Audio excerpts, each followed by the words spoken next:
오늘 성경 말씀은 베드로전서 1장 20절부터입니다.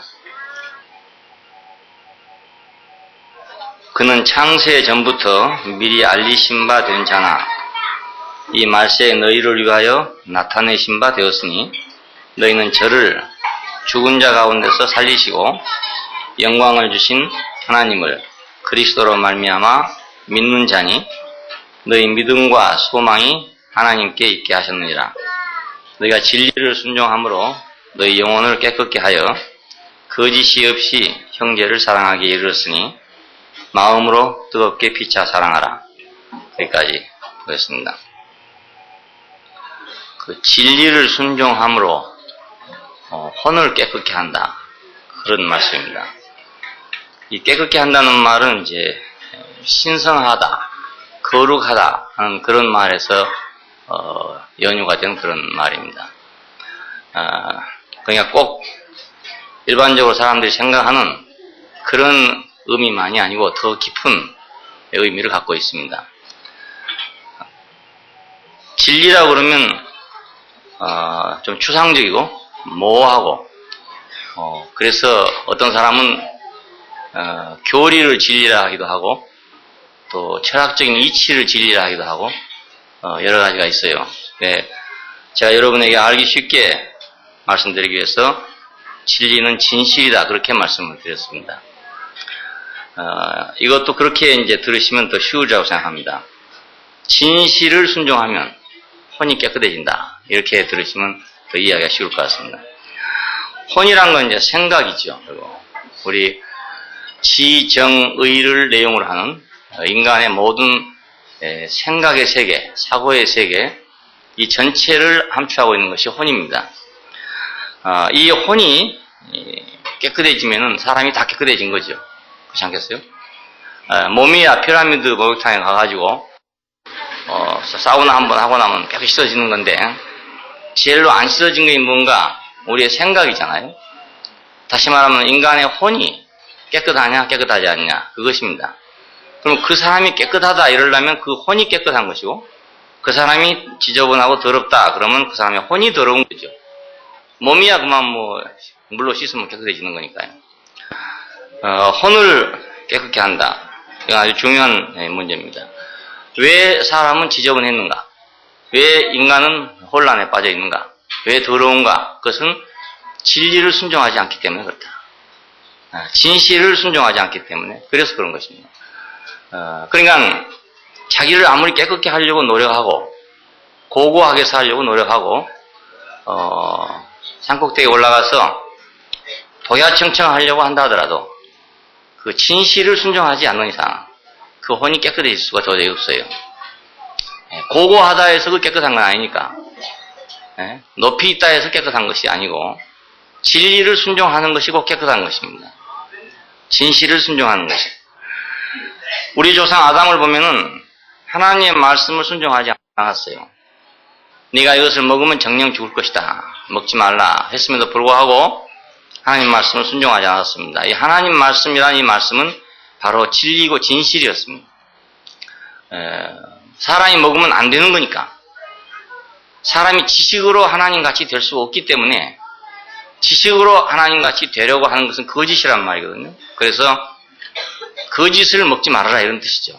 그러니까 지식을 가지고 하나님같이 되려고 하는 그런 거짓된 길을 버려라 이런 말인데 이 말을 순종하지 않았어요. 그래서 혼이 더러워지게 된 것입니다. 아주 간단해요. 지식으로 하나님같이 된다. 이것이 거짓입니다. 하나님은 원래 하나님이고 사람은 원래 사람이지 사람이 무슨 방법을 써서 하나님같이 될 수는 없단 말입니다. 개가 무슨 방법을 써서 소가 될 수는 없잖아요. 소같이 될 수는 없어요. 마찬가지로 사람이 무슨 방법으로 하나님같이 될 수는 없다는 것입니다. 그러니까 사람은 영원히 사람이에요. 하나님은 영원히 하나님이고 그러니까 하나님같이 될 수가 없는 거죠. 근데 지식의 세계는 이거 이상한 것이 무엇이든지 가능하게 생각되는 게 지식입니다. 무엇이든지 가능한 것입니다.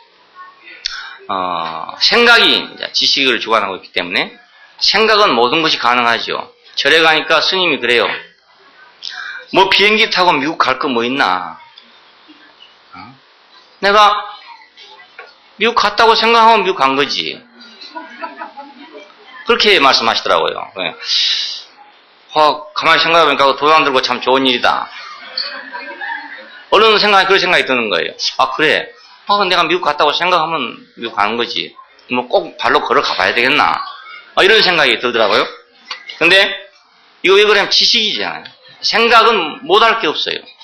예? 생각으로는 못할 게 아무것도 없어요. 다 할 수가 있어요. 그러니까 생각으로는 다 하나님 같이 될 수 있다 그겁니다. 예. 근데 이 생각으로 된 것은 진실이 아니니까. 진실이 아니니까 이게 가짜단 말입니다. 지식은 뭘 줍니까? 우리가 생각을 만들어내잖아요. 어떤 지식이 들어오면 사람의 생각을 만들어내요. 그 생각이 결국은 모든 걸 한단 말입니다. 그러니까 생각으로는 못할 것이 아무것도 없는 거죠. 뭐 대통령도 애써서 할 건 뭐 있습니까? 내 생각으로 그냥 한다 하면 되는 거지. 생각으로 해야 다 할 수 있죠. 어떤 사람 보면은 번번이 사업을 하면 실패한 사람도 자기는 항상 할 수 있다고 생각하는 사람도 있어요. 이 사람도 어떤 지식이 자기한테 있기 때문에 그래요. 어떤 지식 때문에 자기는 할 수 있다 이런 생각하고 있는 거죠. 근데 실제로는 못하는 사람이에요. 아무것도 못하는 사람이에요. 직장에 가서도 늘 또 쫓겨나고 이런 사람이 있어요. 근데 그런 사람 얘기를 들어보면 자기가 무엇이 부족해서 쫓겨난지 잘 몰라요. 모르고 항상 주인이 뭔가 잘못해서 자기 쫓겨난다 이렇게 생각하는 거예요. 나 같은 사람은 정말 좋은 상황이 될 건데 나를 쫓겨낸다 이렇게 생각한다고요. 근데 주인이 사실은 그 사람보다 더 나은 사람이란 말이에요. 그렇잖아요. 나은 사람이니까 주인이 됐죠. 그러니까 주인의 판단이 더 옳음에도 불구하고 자기 생각으로는 그렇지 않단 말이에요. 자기 생각으로는 주인보다 자기가 나을 수가 있어요. 그래서 밑에 있는 사람들이 항상 위에 사람한테 저렇게 안 하고 이렇게 하면 될 텐데 이 생각을 늘 하는 거예요. 그러면 자기가 사장이 되죠. 자기 사장이 못 된단 말입니다. 알고 보면. 그러니까 지식으로는 모든 걸 다 할 수 있어요. 그러나 그건 전부 다 진실이 아니고 가짜란 말이에요. 지식으로 하나님같이 된다. 이게 속였다. 그겁니다. 지식으로. 사람은 지식만 가지면 뭐든지 할 수 있다. 이것이 하나님같이 된다는 생각이에요. 이 생각이에요. 아담은 여기 속은 것입니다. 우리가 가인을 또 예를 들어보면 그 제물을 드리다가 이제 자기 제물은 받지 않고 아벨의 제물은 받았다. 이래서 이제 분노를 해가지고 결국은 이제 아우를 죽였다는 얘기입니다. 이것은 하나님이 받으시는 제물과 제사를 자기가 순종하지 않았다 이 말이죠. 인정하지 않았다 이겁니다. 하나님이 받으셨으면 어련히 알아서 받으셨겠냐 이겁니다. 그렇지 않겠어요? 제물 받으시리가 받은 거니까. 받으시리가 봐가지고 이것은 옳고 이건 그러니까 안 받았을 거 아니야 이겁니다. 근데 가인의 생각으로는 왜 내 제물은 안 받나? 내 제물이나 저 사람 제물이나 마찬가지인데 왜 내 제물은 안 받나? 또 어떻게 생각하면 내 제물이 더 나은데 왜 안 받나? 이렇게 생각 안 했겠습니까? 그래서 분노가 났다 이거. 분노가 났다. 하나님이 자기의 제물을 안 받으시면 내 제물은 무슨 문제가 있어 안 받는 모양이다. 이렇게 알았어야 될 건데 그렇게 알지 않고 왜 하나님이 내 제물을 몰라주나? 이렇게 생각하니까 분노가 났다 이겁니다. 사람들이 보통 그렇잖아요. 왜 나를 몰라주나? 왜 나를 몰라주나? 그것이 분노가 나는 거거든. 왜 나를 몰라주나? 이래가지고. 근데 알아줄 자가 왜 몰라주겠어요? 알아줄 자는 다 알고 있단 말이에요. 근데 안 알아준 것은 안 알아주게 생겼기 때문에 안 알아준 거 아니겠냐고요. 근데 자기는 생각할 때 왜 나를 안 알아주나 이렇게 생각하는 거예요. 분노는 거기서 나요. 전부 다. 나를 왜 안 알아주나 이래가지고 안 알아주나. 그 참 이상해. 대부분 남에게 인정받지 못하는 사람은 똑같은 공통점이 있는데 항상 생각하기를 왜 나를 안 알아주나 이 생각을 갖고 있어요. 그러니까 평생 가도 안 되는 거죠. 왜냐하면 자기가 인정받지 못한 이유를 알고 있어야 되는데 그 이유를 모르고 있단 말입니다. 그렇기 때문에 평생 그걸 고쳐지지 않아요. 만약 그것만 확실히 안다면 바꿀 수 있는 거 아니겠어요? 네, 바꿀 수 있는. 근데 그걸 옆에서 누가 충고를 한다든지 이렇게 하면 싫어한단 말이에요. 넌 이러이러해서 인정을 못 받는다 이렇게 말하면 그걸 자기가 인정하려고 하지 않아요. 이것이 가인이 자기 재물을 받지 않아서 분노한 것과 꼭 같은 것입니다. 네, 하나님에게 자기는 인정을 받으려고 재물을 드린 거 아니겠어요? 하나님께 인정을 받으려고 하나님을 기쁘시게 하고 그래서 하나님께 인정받으려고 재물을 드렸단 말이에요. 그런데 안 받았다 이겁니다. 그러니까 분노가 나는 것입니다. 안 받는 데는 받으실 분의 이유가 있기 때문에 안 받았다 이거예요. 그런데 그걸 거역을 했어요. 그래서 최초의 살인자가 됐습니다. 하나님이 받으시는 제사를 순종하지 아니하면 사람은 더러워지는 것이고, 하나님이 받으시는 제사를 인정하면 사람은 깨끗해져요. 그렇지 않겠어요? 내가 생각할 때 아벨은 나보다 못하고 나보다 부족하다, 그렇게 나는 생각하고 있었는데, 반대로 하나님은 아벨의 제물을 받더란 말입니다. 내 제물을 안 받고. 그러면 내가 거기에 순종하면 나는 깨끗해져요. 아, 하나님이 아벨의 제물을 받는 건 이유가 있는 거구나. 나는 생각할 때 내가 낫다고 생각했지만 하나님은 볼 때 아벨이 낫다고 생각하기 때문에 아벨을 받은 것이구나. 이렇게 인정하면 나는 깨끗해진 사람이 된다고요. 근데 그것을 이제 인정하지 않고 거부하면 나는 더러운 사람이 되는 거죠. 예, 가인이 바로 이런 사람입니다. 자, 오늘은 이제 이것이 종교 세계로 들어오면 아주 이것이 심합니다. 심한 게 하나님이 받으시는지 안 받으시는지 사실을 알기는 참 어려워요. 그렇지 않겠어요? 우리가 촛불을 켜놓고 보통 우리가 제사를 드릴 때 지방을 썼다가 그걸 불에다 사르거든요. 사르는데 그것이 진짜 잘 올라가면 잘 받았다 그러고, 그것이 뭐 잘 안 올라가면 잘 안 받았다, 이렇게 생각을 하려고 사람이 생각하는 거예요. 근데 그것이야 뭐 그냥 사람의 생각이지요. 하나님이 받으셨는지 안 받으셨는지 어떻게 알겠습니까? 조상이 그 제사를 받아 먹었는지 안 먹었는지 어떻게 알겠냐 이거예요. 그러니까 알 수가 없어요. 예, 그러니까 자기는 정성을 다하는 겁니다. 모든 정성을 다해서 이만하면 받으시겠지, 이렇게 생각하는 거란 말이에요. 이만하면 받으시겠지. 그 자기 자신에게 오점이 없으면 안심이 되는 거고, 자기 자신에게 좀 오점이 있으면 안심이 안 되고 그래요. 하나님이 받고 안 받는 건 몰라요. 아무도 모르기 때문에. 예. 그래서 종교에는 교리라는 걸 만들어놨어요. 그래서 이 교리를 지키는 것, 교리를 따르는 것이 곧 하나님의 뜻을 따르는 것이다, 하나님의 길을 지키는 것이다, 이렇게 믿으려고 한 것이죠. 예, 그런 걸 잡아야 되니까. 자, 그런데 이것이 이상한 것은 뭐냐면 그 교리라는 게 척도가 돼요. 잣대가 된단 말입니다. 그래서 모든 걸 볼 때 하나님이 받으셨느냐 안 받으셨느냐, 하나님이 좋아하시느냐 안 좋아하시느냐 하는 걸 잴 때 뭘로 재냐면 교리라는 척도로 잰다 그 말입니다. 예, 교리라는 척도로. 자, 그런데 하나님도 교리라는 척도로 재가지고 받으신다면 맞지만은 하나님은 교리라는 척도로 사람을 받으신 게 아니단 말이에요. 그렇지 않겠어요? 하나님이 교리라는 척도로 받는지 안 받는지 우리는 어떻게 아느냐? 우리가 사람을 상대해보면 알아요. 우리가 사람을 상대해보면 그 사람의 교리, 그 사람의 지식을 내가 받는 게 아니라 그 사람의 사람됨을 내가 받는다고요. 그렇지 않겠어요? 저 사람이 나를 속여먹을 사람인가 속여먹지 않을 사람인가, 이렇게 우리가 받게 되잖아요. 저 사람이 나를 신뢰할 것인지 안 할 것인지, 나를 배신할 것인지 안 할 것인지, 아니면 나를 사랑하고 있는지 안 사랑하고 있는지, 그렇게 보는 거지 교리로 판단하지 않는단 말입니다. 지식으로 판단하지를 않아요. 그러니까 하나님도 마찬가지예요. 사람이 올 때 이 사람을 교리적인 척도로 판단하는 게 아니라 하나님은 사람을 아시기 때문에 인격적으로 판단한단 말입니다. 인격적으로.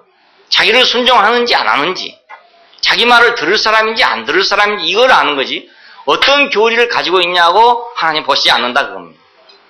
그러니까 인간이 만든 교리를 가지고 잣대를 만들었다는 것은 너무나 어리석은 일이죠. 그렇지 않겠어요?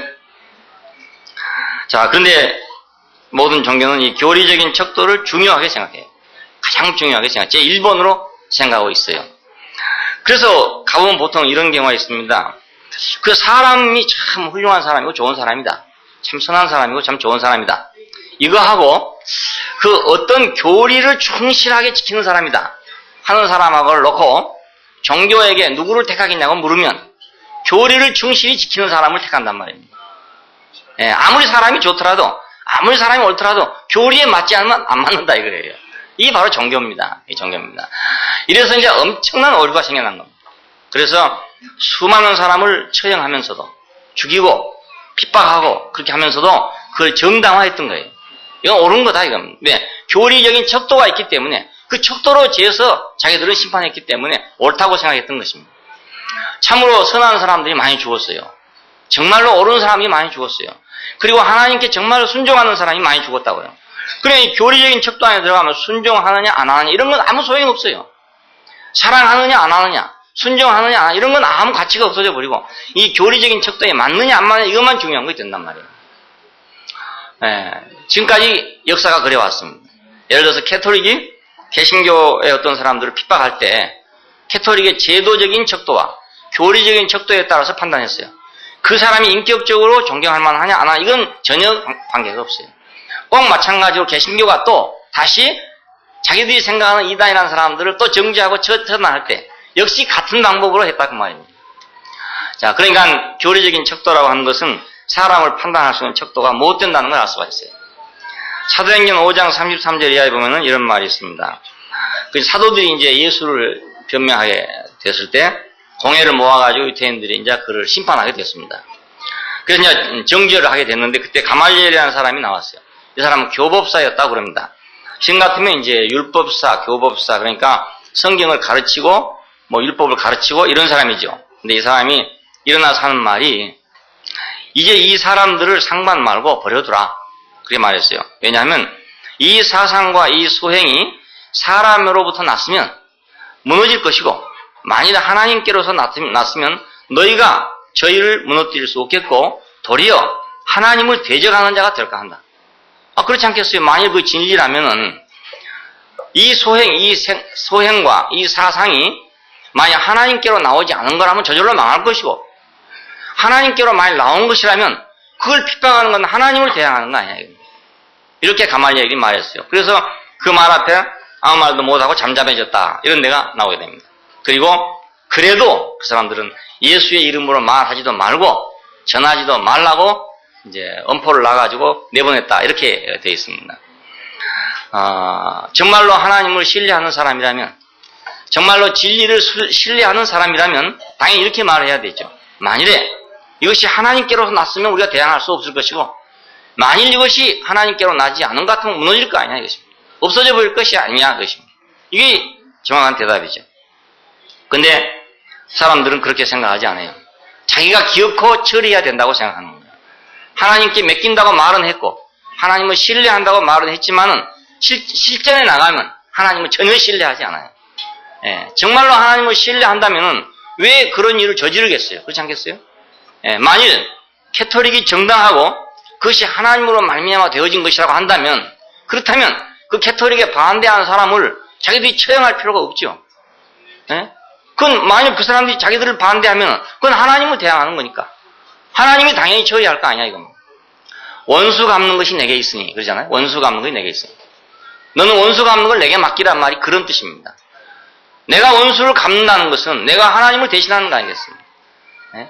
원수 갚는 일은 하나님께 있는 거니까 예를 들어서 캐톨릭 교회가 정말로 하나님으로부터 왔다.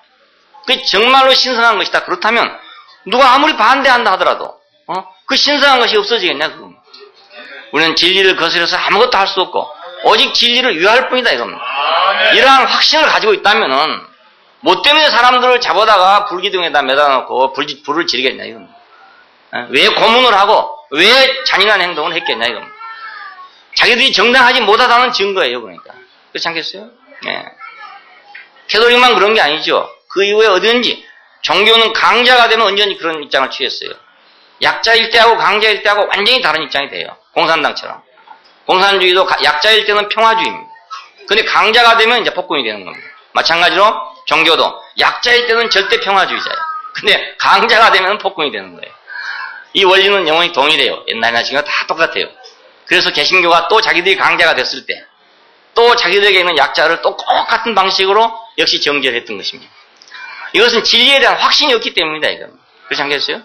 자기들이 하나님께로부터 왔다는 확신이 없기 때문에 그런 거 아니에요. 나는 그렇게 생각해요. 우리에게 대해서 누가 뭐라 하든지 간에 내가 상관하고 싶지 않은 건 뭐냐면 뭐라 할 사람은 뭐라 하고 좋다 할 사람은 좋다 하고 그런 거다. 예? 우리가 만일 정당하다면 우리가 만일 하나님께로 났다면 그렇지 않겠어요? 하나님께로 났으면 우리를 좋아하는 사람은 하나님을 좋아하는 사람이 되는 것이고 우리를 싫어하는 사람은 하나님을 싫어하는 사람이 되는 거예요. 그럼 벌은 누가 주겠어요? 하나님이 주시 내가 왜 주겠냐 이겁니다. 내가 줄 필요가 없는 거 아니겠냐 이거예요. 그리고 우리가 만일 하나님께로부터 나지 않았으면 우리는 당연히 버림받아야죠. 당연히 버림받아야죠. 없어져야 돼요. 당연히 없어져야 돼요. 예, 이 지구상에서 없어져야 된다고요. 수년 전에 어떤 사람들이 와서 물어봤어요. 저한테 목사님이 죽으면 그 다음에 어떻게 되는 겁니까? 그런 거 있더라고요. 그래서 죽으면 그만이지요. 뭐 그냥 그래 죽으면 그만. 예? 이게 하나님께로서 났으면 무슨 방법으로든지 이 땅에 존재할 것이고, 하나님께로 나지 않았으면 없어지는 건 당연하지 않습니까? 없어지는 건 당연하지 않습니다. 제가 그때 공동묘지 예를 들었어요. 옛날에는 우리가 묘지 때문에 뭐 고민을 한 적이 없어요. 왜 그런가 하면은 자연수급이 됐단 말입니다. 묘지란 건 뭐냐면 후손들을 위한 것이거든요. 그러니까 후손이 남아있고 잘된 집안은 묘가 남아있는 거고, 후손이 없어지면 묘도 없어져 버립니다. 같이 안 돌보기 때문에. 묘를 아무리 잘 써놔도 한 몇 년 안 돌봐보면 쑥대밭이 되고 말아버려요, 묘가. 예, 그러니까 저절로 없어질 건 없어지고 남을 건 남고 이랬습니다. 그러니까 지금 오래된 묘들은 다 후손들이 잘된 집안들입니다. 오래된 묘들은. 근데 요즘에 이제 공동묘지가 나오면서부터 문제가 생겼어요. 왜냐하면 한번 지어놓으면 영구적으로 이제 관리하게 되었기 때문에 국토가 자꾸 잠식돼 나간다. 그래서 지금 뭐 입법을 하니 많이 그렇게 하고 있어요. 그래서 뭐 50년만 하자, 20년만 하자, 10년만 하자, 그럼 그 다음에 납골당으로 넣자, 뭐 이런 말들이 나오고 있습니다. 옛날 같은 경우는 할 필요가 없어요. 왜냐하면 없어질 것은 없어지고 남을 것은 남고, 묘는 어차피 누구한테 필요하냐? 후손에게 필요한 거지, 본인에게 필요한 게 아니다 이겁니다. 죽은 사람이 묘가 무슨 필요하겠습니까? 그렇지 않겠습니까? 후손들이 우리 조상이 여기 있다, 우리 조상이 있었다, 이걸 자기들이 알고 새기고 기념하고 보존하려 해서 묘를 만들어 놓은 거 아니겠냐 이겁니다. 그러니까 우리의 모든 일이 하나님께로부터 났으면 당연히 하나님이 보존하실 것이고, 하나님께로 나지 않았으면 당연히 없어져야 되는 거죠. 그래서 없어질 것이 없어지고 있을 것이 있고 이러면 깨끗해지는데, 없어질 것이 없어지지 않고 있을 때 더러워지게 된단 말입니다. 요즘에 지금 쓰레기 문제 때문에 큰 난리가 났습니다. 왜냐하면 옛날 쓰레기들은 다 썩는 쓰레기였습니다. 시간이 가면 썩어요. 근데 요즘 쓰레기는 안 썩는 쓰레기가 나오게 됐습니다. 처음에 그 나일론이라는 게 나왔을 때, 네일론이라는 게 나왔을 때 세상에 이런 물건이 다 있나 이렇게 감탄했습니다. 옛날에 면으로 양말을 만들어가지고 이제 신었죠. 그래서 어렸을 때 우리는 양말을 이제 뜨고 이랬는데, 그 한 컬레를 뜨려면 하루 밤새도록 떼야 된다고요. 잤던 사람도. 근데 그걸 신고 고무신에다가 신고 나면 하루만 신으면 뒷꼭지가 나가버려요. 예, 그럼 또 기워 신어야 되고 또 기워 신어야 이렇게 됐어요. 양말이 그렇게 잘 떨어졌단 말이에요. 신이 요즘처럼 뭐 좋은 구두가 아니고 고무신이니까 오직 잘 달아지겠어요. 그게. 그러다가 이제 나일론 그 순 나일론 양말이 나왔어요. 요즘에 여자들 신는 스타킹 같은 그런 양말이 나왔다고요. 이런 것은 뭐 1년을 신어도 안 떨어지고 뭐 2년을 신어도 안 떨어지냐. 그렇게 찔릴 수 없어요. 그러니까 세상에 이렇게 좋은 물건이 어디가 있나 이렇게 생각했어요. 근데 지금 바로 그것 때문에 골치가 앓고 있습니다. 안 썩으니까. 깡통, 비닐로 뭐 이런 게 뭐 땅속에 들어가면 100년이 가도 안 썩는데요. 이래서 문제가 생겼어요. 없어질 것은 당연히 없어지고 있을 것은 있고 이래야 깨끗해진단 말이에요. 진실은 남고 거짓은 없어지고 이러면 얼마나 깨끗해지겠어요. 예, 근데 거짓이 그냥 남아있으니까 더러워진 거 아니겠어요? 그냥 진리를 순종하면 깨끗해진다 이거. 혼이 깨끗해진다. 진실을 순종하면 생각이 깨끗해져요. 없는 것은 없다 하고 있는 건 있다 하고 그렇게 된다 이겁니다. 사실을 인정하기 시작했으니까. 교리가 아니고 지식이 아니고 사실을 사실대로 보고 사실대로 인정한 것이니까. 없다 그러면 없다, 있다 그러면 있다, 아니요 하면 아니요, 예 하면 예, 아니라 하면 아니라 함이 되고 예라 하면 예라 함이 된다 이거예요. 이스라엘의 초대 임금 사울은 진실을 거역했어요. 그래서 다윗을 죽이려고 했던 겁니다. 진실은 뭔가 온 백성이 다 다윗을 사모하는 거예요. 근데 자기는 그걸 거역하고 자기가 왕위를 차지하려고, 자기 후손 대대까지 나라를 가지려고 그렇게 하다 보니까 결국 다윗을 죽이려고 쫓아다녔습니다. 그렇게 하면 할수록 백성들은 더욱더 다윗을 사랑하게 됐어요. 그래서 마침내 견디지 못해갖고 사울은 미친놈이 되고 말았습니다. 미친놈이 되고 말았죠. 예. 그리고 다윗은 왕이 되고 말았어요. 진리를 거스려 아무것도 할 수 없고 오직 진리를 위할 뿐이다 이것입니다. 자, 다윗도 잘못할 때가 있었어요. 잘못할 때가 있었지만 진실을 순종했어요. 이게 다른 점이에요. 사울도 잘못했고 다윗도 잘못했어요. 사울은 사무엘이 제사를 드리기 위해서 기다려라 그래. 기다려. 내가 올 때까지 기다려라. 근데 그는 기다리지 아니하고 자기가 스스로 제사를 드렸어요. 그래 거역을 했지요. 거역을 했는데 이것을 자기는 회개하지 않았어요. 고치지 않았어요. 다윗은 뭐냐? 남의 아내를 뺏었어요. 남의 아내를 뺏었어요. 자기의 충실한 부하, 목숨을 걸고 자기를 위해 싸우는 그 부하의 아내를 뺏었단 말입니다. 그 그 부하를 전쟁터에 보내고 죽게 하고 자기가 뺏고 난 다음에 그 전쟁터를 보내버렸어요. 그래서 죽게 만들어버렸어요. 그래가지고 자기 아내를 삼았어요. 이것이 밧세바 아닙니까? 우리아의 아내 밧세바. 자, 이거 엄청난 악을 행한 거예요. 엄청난 악을 저지른 거예요. 근데 나단이 와서 그걸 얘기했어요. 충고를 했어요. 그랬더니 무릎을 꿇고 내가 하나님께 죄를 졌습니다 하고 회개했단 말입니다. 이게 다른 점이에요. 사울하고 다윗은 같이 잘못할 수 있는 사람이지만 한 사람은 거역했고 한 사람은 순종했다 그것입니다. 그게 다른 점이에요. 내가 하나님의 손에 빠지겠습니다. 하나님이 어떻게 나에게 정죄를 하시든지 하나님 나에게 어떻게 처벌하시든지 나는 하나님의 손에서 처벌을 받겠습니다. 그렇게 다윗이 무릎을 꿇었어요. 그래서 하나님은 그 다윗을 사랑하게 되었습니다. 인간은 다 허물이 있어요. 허물이 있지만 진실을 순종하느냐 안 하느냐의 차이란 말이에요. 누가 완벽한 사람은 없지 않겠어요? 예. 자, 예수는 누구냐? 진실의 증인입니다. 진실의 증인. 인생 진실의 증인입니다. 사람이 뭐냐? 사람의 진실은 뭐냐? 이것을 증거하는 증인이라고 해요. 증인이라고. 모든 사람이 다 거짓되게 갔을 때 진실을 증거한 사람이 이 십자가가 바로 진실의 증거장입니다.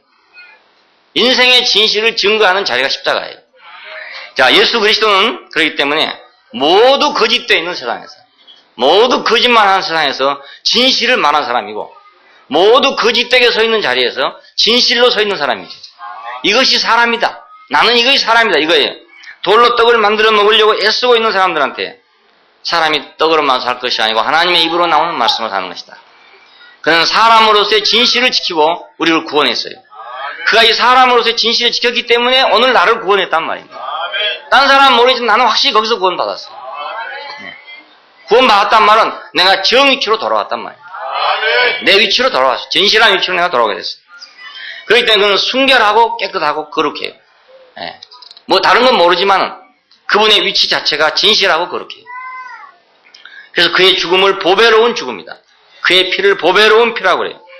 우리가 보배로운 피로 구속된 것은 음이나 금같이 없어질 것으로 한 것이 아니고 오직 흠없고 점없는 어린 양 같은 그리스도의 보배로운 피로 한 것이다. 왜 보배로운 피라는 말을 썼냐? 나를 구속한 피가 됐기 때문에 너무너무 가치 있는 피가 됐다 이거지. 그래서 보배로운 피라고 하겠어요. 진실로 거짓을 이기고 거짓에 노예된 자들을 구속했다 그 말입니다. 나도 거짓에 노예된 자였다고요. 근데 이 진실을 보고 나서 내가 이 진실 때문에 구속이 됐어요. 그러니까 이 피는 진실한 피고 이 피는 보배로운 피죠.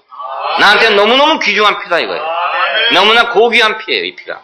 왜냐하면 이 고귀한 피 때문에 내가 그 거짓에서부터 해방이 됐으니까. 거짓말쟁이로부터 내가 빠져나올 수가 있게 됐으니까. 예, 내가 노임을 받게 됐으니까. 근데 이분은 창세 전부터 미리 알리신 바 된 자나 말세에 너희를 위하여 나타내신 바 됐다 그럽니다. 창세 전부터 미리 알리신 바 된 자나 말세에 누구를 위해서? 우리를 위해서 나타내신 바가 됐다. 미리 정해졌다. 진리나 진실은 미리 정해진 것입니다. 갑자기 생긴 것이 아니에요. 미리 정해져 있는 게 진리예요. 미리 정해져 있는 게. 물은 바다로 간다. 이렇게 정해져 있어요. 그게 진리지요. 갑자기 어느 날 누가 물 보고 바다로 가라 해서 갔다. 이게 아니라 물은 창세 전부터, 영원 전부터, 물이 있기 전부터 물이란 것은 바다로 가도록 정해져 있어요. 이게 진리란 말입니다. 진리가 다른 게 아니고.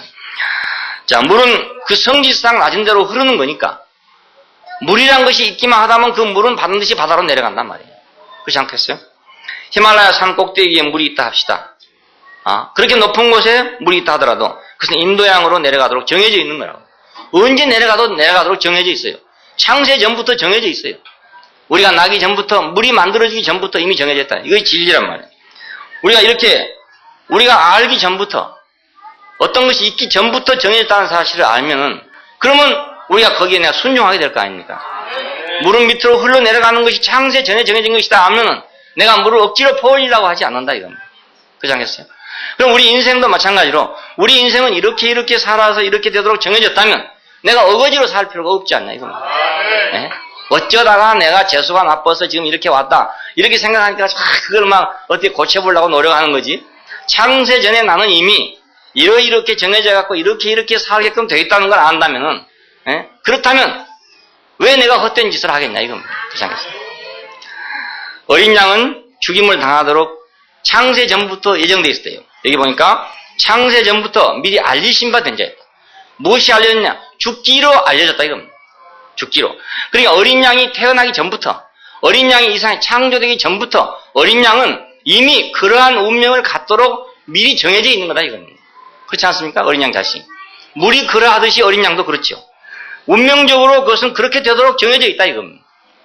자, 어린 양이 만약 이걸 모른다면 나는 어쩌다가 재수 없이 어린 양이 됐는가 이렇게 생각할 거 아닙니까? 미리 정해짐을 모르니까.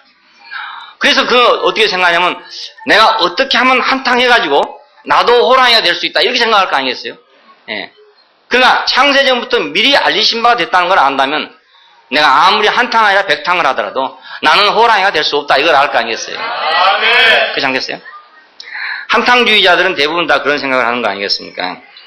뭔가 잘못된 게 있다. 내가 잘만 해서 한탕만 하면 나는 땡을 잡는다 이렇게 생각하고 있는 거죠. 그래서 늘 일생 동안 한탕주의로 산단 말이에요. 그런 사람이 대부분 잘된 법이 없어요. 혹시 있는지도 모르겠지만 있어도 또 망해요. 있어도 더 망해요. 한탕 해가지고 크게 부은 사람은 또 한탕으로 망해뿐다고. 예, 또 망해요. 미리 정해졌다. 이걸 아는 것이 우리를 깨끗게 하는 일이에요. 우리 혼을 깨끗게 하는 일이에요. 미리 알려졌다. 어린 양인 죽임을 당하도록 미리 정해졌다. 그러니까 호랑이 오면 피해야죠. 미리 알려진 바 됐다는 걸 알면 호랑이 오면 피해야 되는 거지. 혹시 요행이 내가 살지도 모른다. 이렇게 생각하고 있다가 막 잡아먹히게 마련이 아니겠어요. 원래 어린 양은 운명적으로 그게 정해져 있어요. 근데 하나님은 이 운명을 경륜적으로 사용했단 말이에요. 어린 양의 이 운명을 경륜적으로 사용했어요. 하나님은 그 안에서 인류를 구속하려고 미리 이 어린 양의 운명을 사용했단 말입니다. 사용하려고 예정을 해놨어요. 미리. 사람을 뭘로 구원할 것이냐. 이 어린 양의 운명으로 구속해야 되겠구나. 그렇게 미리 예정해놨다 이 말인데 이 말은 사실은 사람은 어린 양의 운명으로 밖에는 구속될 수가 없다는 뜻을 의미해요. 예, 창세 전부터 그렇게 미리 예정됐대요. 어린 양의 피해 구속 이건 정해진 것입니다. 그러니까 왜 그런가? 사람이 선악과를 먹고 하나님 같이 되려고 했단 말이에요. 하나님 같이 되려고. 하나님 같이 되려고 하는 이 거만한 인간을, 이 부풀려진 인간을 구속하는 방법은 운명적으로 어린 양의 이 운명을 사용할 수밖에 없다 이건. 그렇지 않겠어요? 부풀려가지고 호랑이도 아닌 것이 호랑이처럼 됐단 말이에요. 예? 늑대도 아닌 것이 늑대처럼 됐어요. 사자도 아닌 것이 사자처럼 됐어요. 이놈을 구속하려면 어린 양밖에 없다 이겁니다. 그렇지 않겠어요? 예. 거짓말에 속은 놈을 구속하려면 진실밖에 없다 이겁니다. 저 방이 그거밖에 없어요. 그래서 어린 양의 피해 구속은 창세전부터 미리 알려진 바 된 거다요. 근데 말세 너희를 위해서 나타내신 바가 됐다. 사탄에게 속아가지고 높아진 인생의 위치를 깎아내리려면 정상 위치로 돌이키게 하려면 이 운명적인 이 어린 양을 사용할 수밖에 없다. 사용할 수밖에 없다. 그래서 하나님은 제물들을 사용했어요. 사람들이 그것을 깨닫게 하려고, 알게 하려고 나는 이런 것을 좋아한다.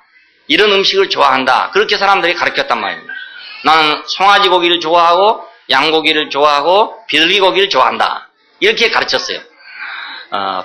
통밀을 좋아하지 않고 갈아놓은 밀가루를 좋아한다. 이렇게 가르쳤어요. 통깨를 좋아하지 않고 비틀어 짜진 기름을 나는 좋아한다. 이렇게 사람들이 가르쳤어요. 이것이 제사입니다. 제사. 자, 이 제물을 사용했지만은 아무도 이 제물을 보고 하나님께로 돌아온 사람이 없었기 때문에 이 계시가 무효하게 됐다. 무효하게. 네? 어떤 사람에게 이것이 유효했어야 될 텐데 무효하게 됐어요. 그런데 말세에 우리를 위해서 나타내신 바 됐다 이 말은 이제 마지막으로 한 사람 예수 그리스도 아들을 통해서 이 계시가 우리에게 나타나게 됐다 그것입니다. 우리가 어린 양의 죽음을 볼 때 우리는 그것이 우리와 동일시되지 않았어요. 분명히 법률에 따르면은 어린 양의 머리 위에 내 손을 얹어서 그 어린 양과 나를 동일시하도록 되어 있어요. 같이 인정하도록. 그런데 아무리 손을 얹었어도 의식적으로만 손을 얹었고 법률적으로만 손을 얹었기 때문에 그 어린 양과 나는 동일시가 되지 않았어요. 한 운명으로 여겨지지 않았어요. 그래서 다 못해서 마지막 날에 이 말세에 우리를 위해서 그를 나타내시겠다 이겁니다. 그냥 사실은 이 십자가에 못 박힌 예수 그리스도는 지금으로부터 역사적으로 2000년 전에 그 유대 땅에서 십자가에 나타난 것이지만은 언제부터 미리 정해졌냐? 창세 전부터 미리 정해진 거다 그겁니다. 창세 전부터 미리 정해져 가지고 여러 가지 방법을 통해서 계시해 왔지만은 그러나 우리가 그것을 알아듣지 못하니까 보지 못하니까 이 마지막 날에 우리를 위해서 결국 나타내신 바가 됐다 그것입니다. 그러니까 예수 그리스도는 2000년 전에 오신 분이 아니라 창세 전에 오신 분이죠. 아브라함이 있기 전에 내가 있었느니라. 아브라함이 있기 전에 내가 있었느니라. 네가 채 50도 못 돼가지고 우리 조상 아브라함보다 크냐? 예수님께서는 아브라함이 있기 전에 내가 있었느니라. 모든 재물로도 안 돼서 마지막으로 예수 그리스도를 통해서 인생의 기본적인 위치를 계시했어요. 이것이 사람이다. 근데 그렇게 계시했을 때 사람들이 어떻게 됐느냐? 다 달아나 버리고 말았다. 다 달아나 버려. 사람의 원 위치를 딱 드러내놓으니까 다 달아났어. 그걸 보면 아담이 왜 하나님의 동산에서 달아났는가를 알 수 있어요. 그래서 성경이 보면 하나님이 아담을 동산에 내쫓았다고 돼 있어요. 그래서 사실은 달아난 거나 마찬가지예요. 왜? 그 동산에 살 수가 없으니까. 그 동산에 살려면 어떤 사람이야 살려면 진실해야 산단 말이에요. 진실하려면 어떻게 돼야 되냐면 십자가에 있는 그 예수 그리스도를 보고 살아야 돼요. 저것이 나다고 살아야 돼요. 근데 그렇게 살 수 없기 때문에 도망친 거란 말입니다. 이것이 에덴 동산에서는 하나님이 나가게 했다고 돼 있고 겟세마네 동산에서는 모든 사람이 다 제 발로 나가버리고 말았단 말이에요. 다 제 발로 나가버렸어요. 왜? 그 자리가 싫기 때문에. 그 자리가 바람직한 자리가 아니고 자기가 원하는 자리가 아니기 때문에 다 가버렸어요. 근데 하나님은 바로 그 자리에서 우리에게 유일한 대답을 줬다. 이것이 너 자리다. 이것이 바로 인생이다. 아이고 성철 스님도 만일에 이걸만 알았더라면 그 10년 동안 앉아있을 필요가 없어요. 나는 누굽니까? 하고 묻는 거 아닙니까? 그런데 그들은 대상을 부인하기 때문에 나는 누굽니까? 라고 묻는 대신에 나는 누구냐? 이걸 찾고 있는 거 아닙니까? 나는 누구냐? 하나님이 딱 대답하기를 너는 이거다 이렇게 대답했단 말이에요. 그 대답을 싫어하기 때문에 원치 않기 때문에 자기가 스스로 자기 대답을 만들려고 하니까 10년을 앉아있는 거 아닙니까? 하나님이 주신 대답을 받으려면 10년을 왜 앉아있습니까? 왜 10년을 쭈그리고 앉아있어요? 허리 아픈데. 그렇잖아요. 나는 너무너무 정말 안타까운 것이 내가 그렇게 안 된 게 너무너무 다행이에요. 만약 그런 사상에 휩싸였더라면 내 허리가 지금 남아났겠어요? 남아났겠어요? 이 약한 허리가? 진즉 이거 어디로 가버렸지? 정말 참 예수님께서 그 자리를 보여주셔서 나 같은 사람들 이렇게 살게 만들었고 내가 그냥 앉고 싶으면 앉고 또 허리 아프면 누울 수도 있고 또 너무 오래 누웠으면 또 허리 아프니까 또 일어날 수도 있고 이렇게 만들어 놨단 말이에요. 이렇게 만들어. 내가 만약 그 성철 스님 그분을 따라갔더라면 나는 내 허리가 남아나지 않았을 거예요. 모든 재물을 내놓고 봐라. 이것이 너다. 이것이 너다라고 말했음에도 불구하고 모든 사람이 그것을 자기와 관계없는 걸로 생각했다 이겁니다. 근데 마침내 예수 그리스도가 나타나니까 다 달아나버리고 말더라. 이 말은 구약시대의 모든 사람이 다 제사를 드리긴 드렸지만 형식적인 제사를 드리긴 드렸지만 제사 드린 자리에 자기는 없었다 그 말입니다. 다 달아나버리고 없었다 그 말입니다. 한 번도 합당한 제사가 없었다. 이렇게 말할 수 있어요. 예수님께서는 여기서 인간의 기본적인 위치를 내보였어요. 이것이 계시입니다. 이것이 인간에 대한 완전한 계시였어요. 우리가 창세기 2장에서는 흙으로 사람을 지으시고 생기를 코에 불어넣으셨다 이렇게 계시했어요. 창세기 1장에서는 우리 형상을 따라 우리 모양대로 우리가 사람을 만들자 이렇게 계시했어요. 근데 이 말도 우리가 못 알아들었기 때문에 마지막에 어디 와서 계시했냐? 십자가에 와서 인생은 이것이다라고 계시했다 그 말입니다. 이것이 인생의 진실입니다. 자, 이 자리에서 다 달아났던 사람 중에 하나 달아났네. 어떤 사람들이 다시 나와가지고 어떻게 십자가에 못 박혀 죽은 이 사람을 증거하지 않으면 안 되게 됐는가? 이게 참 비밀한 일입니다. 그렇잖아요? 바울이 말하기를 십자가에 도가 멸망하는 자들에게 미련한 것이지만 구원은 우리에게는 하나님의 능력이요 지혜다. 지혜다. 유대인에게는 거리끼는 것이요 헬라인에게는 미련한 것이지만 구원은 우리에게는 하나님의 능력이요 지혜다. 나는 예수 그리스도의 십자가에 못 박힌 거 이외에는 알지 않냐 이렇게 작정했다. 자, 어찌 이렇게 됐느냐 이거예요. 이게 비밀이란 말이에요. 다 달아났는데 어찌 다시 그 사람들이 모여가지고 이렇게 됐냐 이겁니다. 한 사람은 그걸 저주했고, 한 사람은 그걸 모른다 했고, 한 사람은 부인하고 다 가버렸어요. 우리의 대표자인 그 사람들이 다 가버렸던 사람. 우리는 뭐 말할 것도 없어요. 우리는 아마 저쪽 바람 잔잔케 하던 데서 보다 가던 사람일지도 몰라요. 예, 베스다 광야에 와서 떡 얻어 먹은 주제에도 못 들어갈지도 몰라. 거기까지 온 사람도 꽤 많이 온 사람들일 거예요. 예, 근데 내 살을 먹고 내 피를 마시라 그러니까 다 가버렸다 그러면 다 가버렸다. 그리고 그래 남은 것이 11명이 남았어요. 12명이 남았어요. 너희도 가려느냐 그러니까 주여 영생의 말씀이 계시니 우리가 유교로 가버릴까. 그래서 12명이 남은 거 아니겠습니까? 예, 그냥 12명이 남았어요. 이 사람들은 우리의 대표자죠. 놀라운 사람들이에요. 놀라운 사람들. 우리는 그런 말도 못했을 거란 말이에요. 그런 생각도 아예 못했을 거라 이겁니다. 지 살을 나눠주다니 그 살을 먹어가지고 뭐가 영생한단 말이야 하고 다 가스를 사람들이에요. 우리가. 그런데 그 중에 우리의 대표자, 우리보다 월등하게 나은 12사람이 남았는데 이 12사람이 하는 말이 영생의 말씀이 여기 계시니 우리가 유교로 가고 있다 하고 남은 것이 사도들이에요. 그 중에 한 사람은 이제 까먹어서 지옥을 가버리고 11명이 남게 됐죠. 남았는데 자, 이 사람들이 세상에 나와가지고 예수는 하나님의 아들이다. 그리스도다. 너희가 십자가에 못 박여 죽은 이 예수가 하나님이 오른손으로 그를 높이사 지극히 영광스럽게 했다. 이렇게 나오셔야 했다. 이 어간에 무슨 일이 생겼는지 비밀이란 말입니다. 비밀. 이거 다 몰라요. 잘 몰라요. 뭔 일이 생겼는지 몰라. 하나님 우리 마음을 바꾸실 때 어떻게 해서 바꾸시는지 몰라. 내 생각을 바꾸실 때 어떻게 생각을 바꾸시는지 몰라요. 어느 날 갑자기 확 바꿔져 버리는데 내가 부정적인 사람이 긍정적인 사람으로 확 바꿔진단 말이에요. 네? 비밀이에요. 이 사람. 이거 어떻게 다 설명할 수가 없어요. 어떻게 그걸 됐는지를 다 알 수가 없어요. 부정에서 긍정으로 바꿔질 때. 구체적으로 내 인생의 위치에서 내가 부정에서 긍정으로 바꿔질 때 어떻게 바꿔지는지 우리는 신비하게도 모른단 말입니다. 이것이 부활사건입니다. 부활사건. 그러니까 부활사건을 성경 읽어보면 알 수 없는 사람이 몰라요. 뭐 부활을 딱 볼 거 있을 것 같지만 안 거예요. 본 사람은 보고 못 본 사람은 못 보고 같이 가면서도 본 사람은 보고 못 본 사람은 못 보고 뭐 어느 때는 있고 어느 때는 없고 뭐 어찌 된 건지 몰라. 혼란스러워요. 성경 읽으면 거기처럼 혼란스러운 데가 없어요. 도대체 종잡을 수가 없어요. 무슨 말인지 알 수가 없어요. 이게 비밀이에요. 비밀. 우리가 그 막 어떤 어지러운 어떤 걸 통하다 갑자기 부정에서 확 긍정으로 바꿔지잖아요. 아마 그런 거 비슷해요. 자, 인생의 위치가 여기서 드러났는데 같은 인생이지만 아담의 인생과 그 위치에서는 한 번도 영광을 볼 수가 없었어요.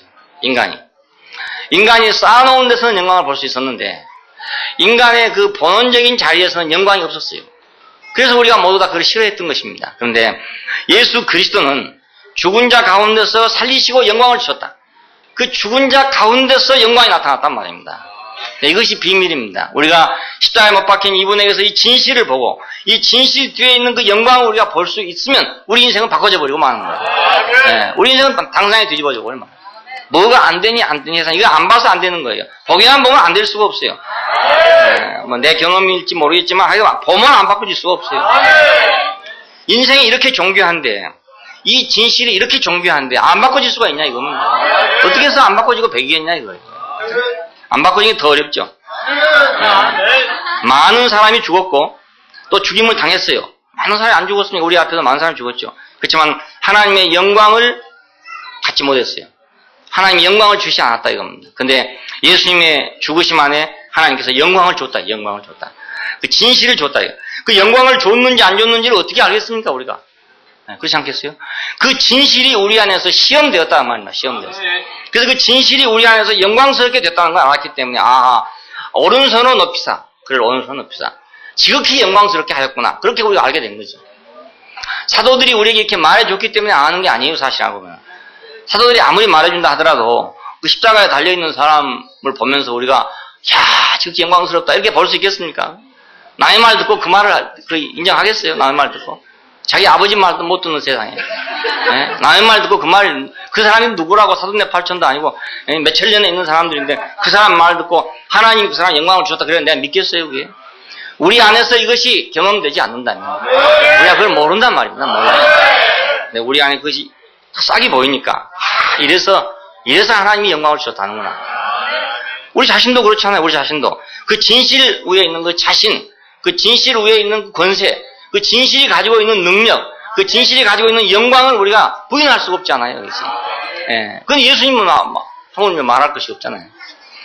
인생의 온전한 위치가 들어졌으면 그것은 반드시 영광으로 바꿔진다는 걸 알 수 있어요. 왜 아담 이후에 모든 사람이 죽고 죽임 당했지만은 영광이 없었는가? 인생의 진실이 들어지지 않았다고. 전부 가짜, 죽어도 가짜, 살아도 가짜, 다 가짜였어요, 전부 다. 그러니까 거기서 영광이 나타날 수가 없죠. 이 어린 양의 위치, 이것은 죽임 당함의 위치입니다. 운명적으로 죽임 당함의 위치예요. 근데 진실한 인생의 위치가 바로 이 자리에 있더라 이겁니다. 이 자리에 있더라. 제사와 제물로 보여지는 이 자리가 바로 여기 있더라 이겁니다. 예? 말세 그리스도로 양으로 안 되니까 사람으로 나타냈다 이거죠. 자, 전에 요한계시록 강의한 데서 어린 양의 위치에 대해서 여름 집회에 한번 말씀드린 게 있으니까 그 책을 여러분이 또 자세히 참고하시기 바랍니다. 그래 책도 좀 팔리고 안 그러겠어요? 네, 계시록에 나타난 어린 양의 위치에 대해서 한 집회 동안 말씀드린 적이 있어요. 이 어린 양의 위치, 겉으로 보기에는 이건 죽임 당하는 위치고, 가장 연약한 위치고, 가장 불쌍한 위치예요. 겉으로 보기에는. 그런데 계시 안에서 보면, 이 눈을 열어주시는 그 안에서 보면, 이 위치는 진실한 위치고, 이 위치는 영광스러운 위치고, 이 위치는 하나님 보좌 우편에 있는 위치고, 마침내는 하나님과 어린 양의 보좌가 되는, 한 보좌가 되는 이런 영광스러운 위치에 있어요. 이것이 어린 양의 위치입니다. 이 진실을 순종하면 혼이 깨끗해진다 그겁니다. 그러니까 우리가 어린 양 안에 있는 인생의 위치를 우리가 인정하면 그것이 바로 진실이니까 이것을 우리가 인정하고 우리가 순종하면 그러면 우리 혼이 깨끗해져요. 이걸 인정하지 못하기 때문에 혼이 더러워지는 거예요. 그래서 거짓이 없이 형제 사랑에 이르렀다 그럽니다. 이걸 인정하니까 거짓 없는 형제 사랑에 이르렀대요.